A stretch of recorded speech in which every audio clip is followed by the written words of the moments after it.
बताने वाले हैं वंशावली।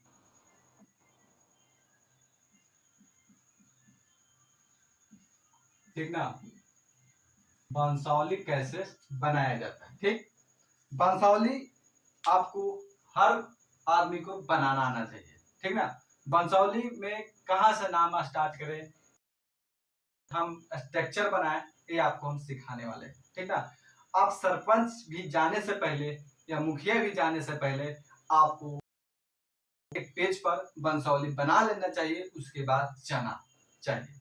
क्योंकि कुछ नाम में त्रुटियां हो जाती है, दीर्घी सिरगी में कुछ नाम में गलत हो जाता है, पिताजी के नाम में गलत हो जाता है, या किसी प्रकार त्रुटियां न हो, आप कॉपी पर या चाहे पेज पर एक फोरसाइट पर लिख के जाइएगा, तब आपको सरपंच आपको उस कर देख कर लिख उतार कर आपको वंशावली बना के दे देंगे। ठीक ना, उसके पहले आपको जानकारी होना चाहिए। सबसे पहले वंशावली खतियान जमीन है, खतियानी जमीन है, उसके लिए आपको खतियान में जहाँ आपका खतियान में जिनके नाम रहेगा उनको वहां से नाम स्टार्ट करना चाहिए।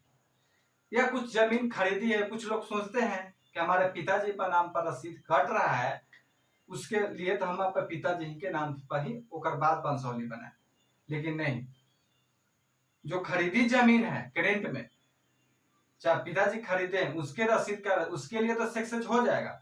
जिनके नाम पर रसीद कट रहा है उनके नाम से वंशावली बनाइएगा, ओकर बाद पिताजी के बाद पुत्र के नाम लिख दीजिएगा तो वंशावली हो जाएगा, वो तो ठीक है।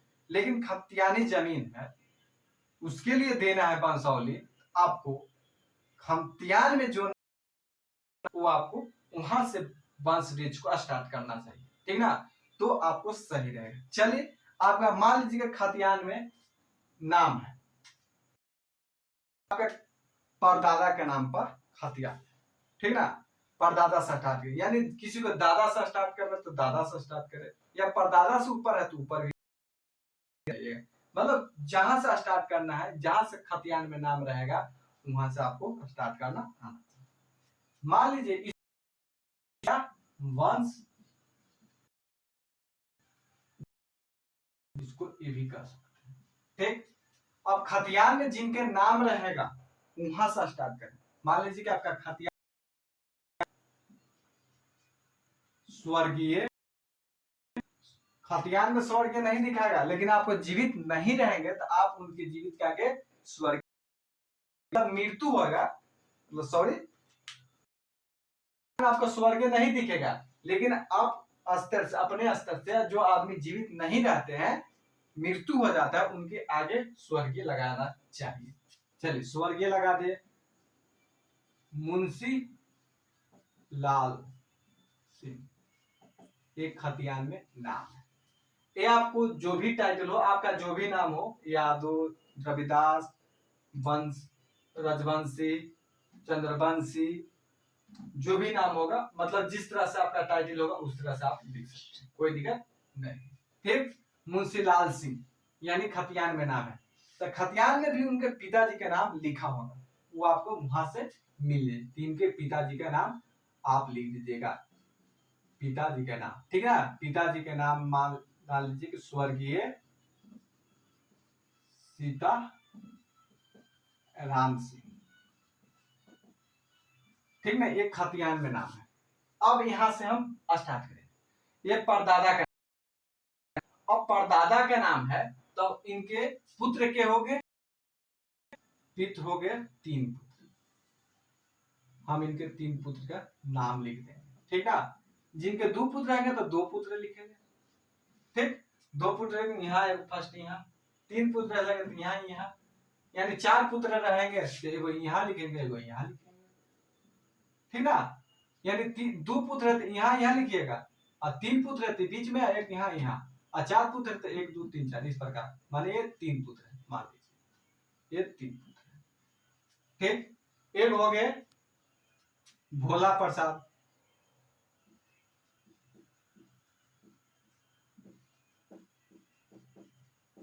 एक हो गए रघुनाथ प्रसाद, रघुनाथ प्रसाद, एक हो गए सोहन प्रसाद,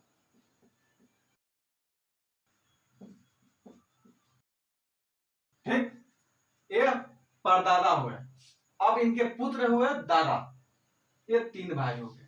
ठीक, अब भोला प्रसाद का 2 लड़का, यानी बड़े यानी बड़ा भाई के लिए खड़ा था और सेकंड भाई के लिए लिखिएगा, ठीक ना। इस तरह से लिखिएगा, ये नहीं कि छोटा भाई के आगे मांझिल भाई के बीच, मांझिल भाई बड़ा भाई के बीच में नहीं, बड़ा दादा का नाम, बीच वाला दादा का नाम मांझिल के, और छोटे वाला दादा का नाम, इस तरह से सजाइएगा, ठीक ना। प्रसाद जो दादा हुए वो, उनके 2 लड़का हो गए, तो इस तरह से हम उनको 2 लड़का लिखते हैं। अब देखिए, ये कुछ आदमी, ये भोला प्रसाद जीवित नहीं है, तो इनको आगे स्वर्गीय लिख देंगे। अब रघुनाथ, ये भी स्वर्गीय लिख देंगे। सोहन प्रसाद, ये भी जीवित नहीं है, तो सोहन प्रसाद के आगे लिख देंगे। ठीक, चलिए अब भोला प्रसाद के जगन्नाथ,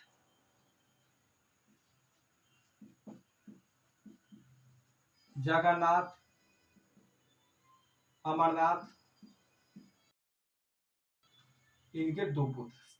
ठीक, अभी जीवित है तो जगन्नाथ सिंह, अमरनाथ सिंह, तो आगे स्वर्गीय लगा दीजिए। ठीक, अब रघुनाथ सिंह के मान लीजिए जिनके ये शादी नहीं किए हैं, ये रह गए ऐसे ही बिना शादी कर ले, मान लीजिए आपको हो सके सीखना है, आपके जैसे नाम इनके पितर मतलब बेटा रहेंगे तो इसको बढ़ाएंगे आगे। मान लीजिए कि ब्याह नहीं, तो उसके लिए क्या लिखेंगे, अविवाहित, अवाहित, इस तरह से हम पोस्ट में लिख सकते हैं। ठीक, या दूसरा लिख सकते हैं निसंतान, या देखिए निसंतान,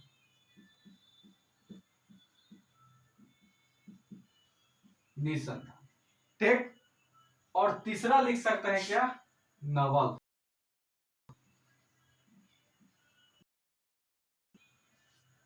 इन तीनों में से कुछ भी लिख दीजिएगा, आप इनको साबित कर दीजिएगा। ठीक, इनके बाल बच्चा नहीं हो सकता, मतलब बाल बच्चा नहीं है, ठीक ना, इस तरह से साबित कर सकते हैं। चलिए, मतलब विवाहित नहीं हो तो अविवाहित भी लिख सकते हैं, इनके निसंतान रहेगा, इनके बाल बच्चा नहीं है तो निसंतान भी, चाहे वल्द लिखिएगा, ये दोनों एक ही बात है, ठीक ना, निसंतान वल्द एक ही नवल। ठीक, अब देखिए इनका एक पुत्र रह गया,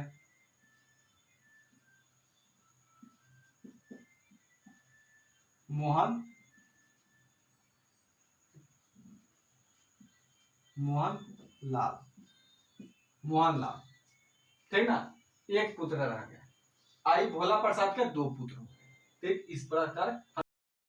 अब देखिए, अब भोला सिंह यानी 3 पुत्र मान लीजिए, 3 पुत्र, हम 3 पुत्र, रंजीत, रंजीत कुमार, विकास कुमार,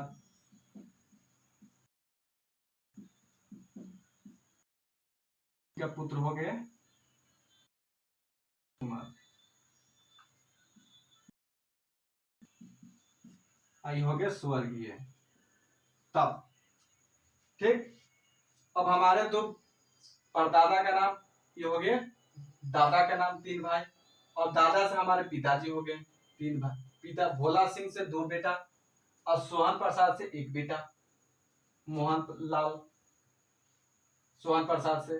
अब मोहन लाल से 3 लड़का इनका है, 3 भाई हो गए, तो 3 भाई के लिखेंगे, और इनको यहीं तक स्टॉप रह जाएगा, ठीक ना, यहीं तक स्टॉप रह जाएगा, इस तरह से चिन्ह नहीं पड़ेगा, इस तरह से लिखिएगा, ठीक ना, यहीं तक इनको छोड़ देना।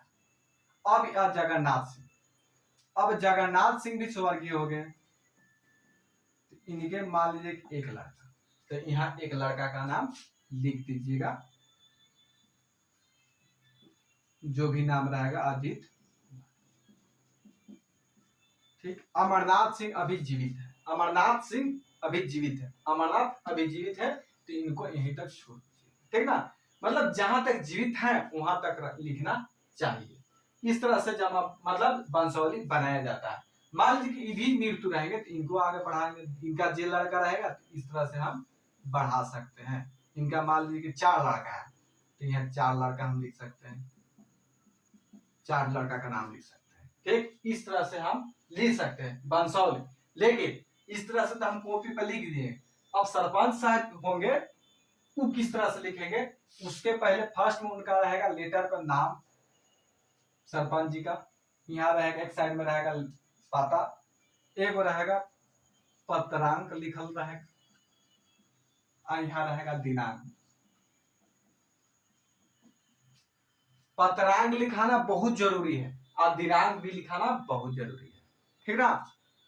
पत्रांक जो भी आपका होगा, मान लीजिए कि 502, 1002, जो भी उनका हर मतलब हर मुखिया जी या सरपंच भी जाइएगा, उनका एक पत्रांक होता है, वो अपने रजिस्टर में, रजिस्टर कॉपी में वो सब का नाम का सीरियल बाय सीरियल पत्रांक नंबर होता है, ठीक ना। वो पत्रांक लिखना बहुत जरूरी है।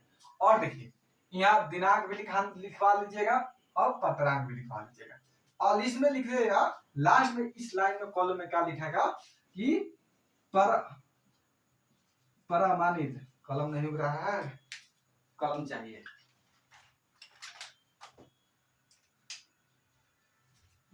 यहां लिखा जाएगा प्रमाणित, प्रमाणित किया जा रहा है कि उपरोक्त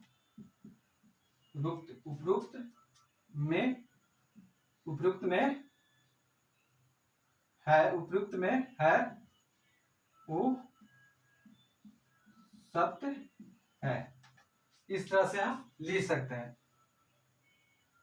उपयुक्त में नहीं, उपयुक्त प्रमाणित किया जाता है कि उपयुक्त वंशावली सत्य है। उपयुक्त वंशावली लिखना पड़ेगा यहाँ, सॉरी, वंशावली सत्य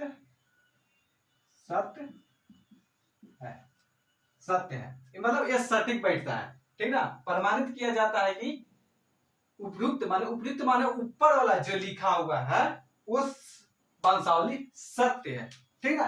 ये लिख देगा, कौन लिखेंगे, सरपंच लिखेंगे या मुखिया लिखेंगे, या सरपंच या मुखिया का अपना अपना लिखने का स्टाइल है, वो नीचे लिख देंगे कि प्रमाणित किया जाता है कि उपयुक्त वंशावली, या डिटेल में नाम लिख देंगे, डिटेल में विलेज के नाम, 5 गांव कि हमको जानते हैं चाहे पहचानते हैं, इनका जन्म मानस अच्छा, मतलब इस तरह से कुछ लिख देंगे कि प्रमाणित किया जा रहा है कि उपयुक्त वंशावली सत्य।